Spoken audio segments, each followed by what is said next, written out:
Namaste and welcome to this episode of the Thursday Thoughts. Today we are going to discuss, it's in the air, yes, no confidence motions in the Parliament of India, in the Lok Sabha generally, because all no confidence motions are proposed in the lower house of the Parliament, that is the Lok Sabha in India.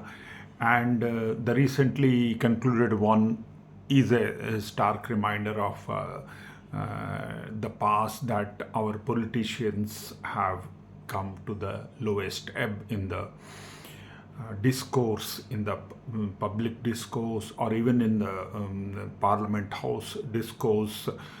How lack of sobriety or lack of commitment to what they are standing for as representatives of this country's peoples. It was a very sad commentary anyway. Before going to the sad commentary part of it, let me just rush through the brief history of the no confidence motions. Ladies and gentlemen, this was the 28th no confidence motion against a government. Yeah, 28. 28th. And only once, as a result of the no confidence motion, Prime Minister had to resign. That was, the dubious record is held by Sri Morarji Desai, who did not face the confidence motion. There was no voting, but he resigned. That was in 1979 when his Janata government fell. And it is quite obvious that the Iron Lady of Indian politics of yesteryears, Mrs. Indira Gandhi had faced 15 out of the 28. You can see that. 15 no confidence motions, and she never lost. She never lost a no confidence motion. And this is the second time that Prime Minister Modi ji has faced his no confidence motion, as it was aired in so many YouTube videos, that in 2018 he did predict that please come back with no confidence motion. In 2023 you will come back to me again in no confidence motion. And that literally same thing had happened when the opposition wanted a no confidence motion hardly 3-4 days back on Thursday last. And that also was defeated. So before coming to that, so the earlier one when Prime Minister Modi ji faced was raised by Telugu Desam MP Kesineni Srinivas in 2018. He had proposed the no confidence motion against Prime Minister Narendra Modi, the then Prime Minister Narendra Modi. In fact, he continues to be our Prime Minister in the second term, and again he faced this time around. Earlier time, of course, it was defeated 330 versus 116 or 123, something like that. I mean, it's not very important for the numbers, but it was raised by the Telugu Desam MP, who is Kesineni Srinivas. So, and the history of no confidence is that most of the times the ruling government walks away with victory, or they have been able to manage the floor show, except once, as I have told, when Morarji Desai led Janata government and he had to resign and he fell apart. The whole government fell apart. So it's a very, very positive strength for the opposition to challenge the government's strength on the floor of the House. And this time around, there were so much of talk, so much of expectations. The whole air was thick with expectations. There will be a good arguments, a good unity was seen for once among the opposition leaders, but alas, it just did not show. It did not show up, and to me, it was very, very disappointing. Even if the ruling members were found to be less sensitive towards the problem that they were supposed to discuss, that is the Manipur problem. The opposition leaders appeared to me even less concerned about the people of Manipur, let alone the people of India in general, and let alone the people of Manipur. They did not give the suggestions. I don't know. I try to be a political person, because it's okay whoever rules the country, but if the country is doing well under the leadership, it can be anyone. If the country is doing well and we are doing up to our strengths, we are making a mark in the international, maybe finance, the progress of technology, whatever you call. If India is making progress, that's all fine for us. We the common citizen of this country looks up to the government to deliver to the poorest of poor, as Mahatma Gandhi had said. If that is being achieved by the government, I'm okay for it. But unfortunately, that is not happening. Of late, we find that even the opposition leaders leave much to be desired. And the worst, I think this is the first time I'm talking about now about the recent no confidence motion against the Modi government. And it was such a disappointing show of lack of strength, lack of confidence on the part of the opposition leaders, whoever it is. I expected it will be a very healthy discussion. Sloganeering is fine outside the parliament, but inside the parliament, I would expect people to honor the decorum of the house. So many are watching when you are speaking.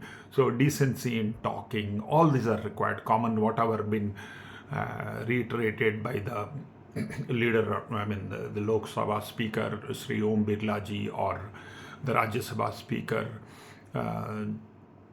Sri Jagdish Dhankar ji.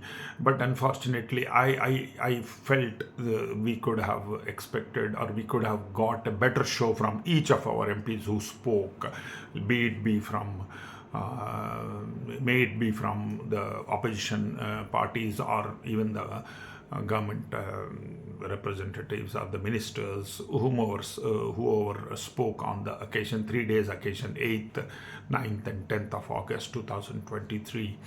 So I think this is for the first time. That is what really disappointed me the most, is the first time you propose a vote of no confidence against the government. And when you have been demanding, there were talks by some people telling that when we are asking a reply from the DGP or IG of police, a constable cannot answer. That was in a very bad taste. The example itself, the simile itself, or the metaphor itself was very bad. When the Home Minister is speaking, he is in charge of the Home Affairs, that is, in the Manipur falls under his very scheme of things. He is definitely answerable, firstly, for the country. Of course, the leader, the Prime Minister himself, is answerable. And you did not ask good questions. You have, as the Prime Minister went on to remind the whole nation that the opposition leaders were not up to the mark. They did not come to the no confidence motion speeches with preparation. You should have brought data. So, it appeared like many of the opposition leaders have told, like our Prime Minister was speaking on an election campaign. And why not? He has got every right to speak like that, because 2024 elections are anyway around the corner. And he found this a beautiful occasion to remind the people of the country. He knows everybody is watching, of the whole country. So he kept on telling his achievements. And I think there is quite a great achievements by this government. For the last 9 years, they have been doing an excellent job, sans the peace in the northeast, or Manipur to be specific. But I thought the Prime Minister was very right in telling that the opposition leaders should have conducted better. They should have had patience to hear through and discuss about it. I am told 44 hours were lost because of obstacles created by the opposition members. So 44 hours were lost. I am for one who thinks that if the MPs are staging a walkout, if the MPs are not allowing the discussions to take place, they should be penalized. Yeah, I think why you give so much of salary? You are given salary to serve your constituency and represent your constituency and speak in the platform of parliament. If you are not allowing people to speak, if you are not speaking yourself, then you are not doing your duty. I think you should be fined for it. Like a slow rate, a captain is fined, misbehavior of a fielder, of a player, of a batsman, he throws a bat around. Even in the recently concluded Wimbledon, the loser in the finals, Novak Djokovic, he broke his racket, hitting his racket against the pole of the net, and he was fined. This is not a behavior. It is expected in a formal platform like a parliament. Definitely not. So if you're not behaving properly, I mean, if you're undemocratically behaving, unparliamentary, the word itself is unparliamentary. If you're using unparliamentary words, gestures, whatever it is, it should be penalized. It should be recorded, and there should be a privilege committee or whatever you call it. I am not an expert in that, but I think the government will do good, or the parliament will do good, if they say if your behavior is not up to the expectation, you will be definitely penalized for it. Maybe money, maybe as it has happened in this particular no confidence motion itself, an MP or two MPs are suspended, all that. So it should be made equally applicable to all the opposition leaders. They just cannot walk out when the Prime Minister himself is speaking. Whatever it is, he is the Prime Minister. He has got every right to speak whatever he claims that his government's achievements. If you are not agreeing to that, you come with data and tell that Manipur is boiling. It was boiling earlier also.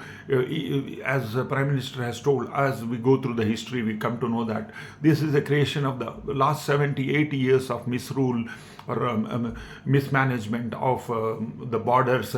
Then you suggest, you cannot just walk out, and that too bringing a no confidence motion, and you are the party, or you are the makers of this, creator of this no confidence motion. And when the Prime Minister is speaking, you just cannot walk out. I mean, that is what unthinkable, and it has never happened previously. So it was definitely a black day for the opposition. To me, I'm not a political commentator. I'm as common a citizen of this country as any one of you. So I felt bad because I was looking forward to a very healthy discussion. You should come with a lot of data. You should tell that in 1966 such a thing has happened.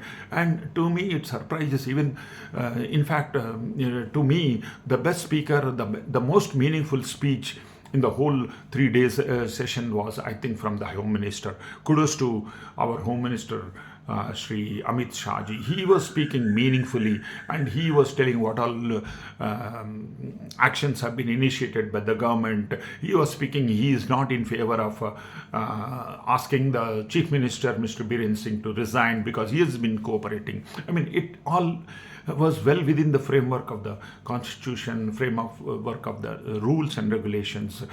I'm told the no confidence motion is brought in as per the rule of 198 of the rules of procedures of conducting the Lok Sabha. So like that, it was very nicely, he was well poised, and there was absolutely no emotion. And it cannot be, if at all there can be any emotion, it will be on the negative. You cannot be triumphant in people's deaths rather. That is why it was a very solemn discussion. It definitely deserved more seriousness from both the sides, more so from the opposition side. That's what I feel. I'm not here to give a verdict on this, but definitely that's what I felt. So that is what it happened. After the opposition walks out, you have hardly any opposition to the voice to Prime Minister Modi's 303 BJP votes, seats, and more than 350 strength of their. In added to that, some other parties also have extended their support. So it was not as a lot of ministers started telling after the no confidence motion. It did not appear that the opposition had confidence in their no confidence motion. So, I mean, they were not convinced. They were not. There is no conviction that we want to discuss Manipur, why it has happened like this. Okay, history is bad, but you cannot live with your old history. You have to correct it. So let us all go. In fact, they visited. It was a very positive decision that a lot of MPs from opposition, they wanted to visit Manipur and see for themselves what has happened. Nobody described this. This is no. It is just one sentence that there is no law and order. Obviously, there is no law and order. There is no law and order because houses are being burned and set ablaze. Vehicles have been set ablaze. People have been murdered at will. I mean, there is no law and order. But how to bring in? You cannot say that this is mishandled by government, so I'm walking off. That is not responsible behavior, I felt. So hopefully we'll see, as our Prime Minister, Revered Prime Minister Modi ji has hoped and reassured the whole population of India, as he says, 140 crores of this country, including the 5 crores of the Northeast, including 30-40 lakhs of Manipur, that peace will prevail very soon. Hopefully that happens, God willing, and pray God so that he allows peace to settle down in Manipur, and people should live very peacefully and discuss the issues. I mean, there is no point in killing or setting ablaze one another's house. We can discuss everything. We are a matured society. 75 years of freedom is not just like that obtained. So wishing you all a very happy Independence Day, 77th Independence Day on the 15th of August. Jai Hind, take care, God bless, bye-bye.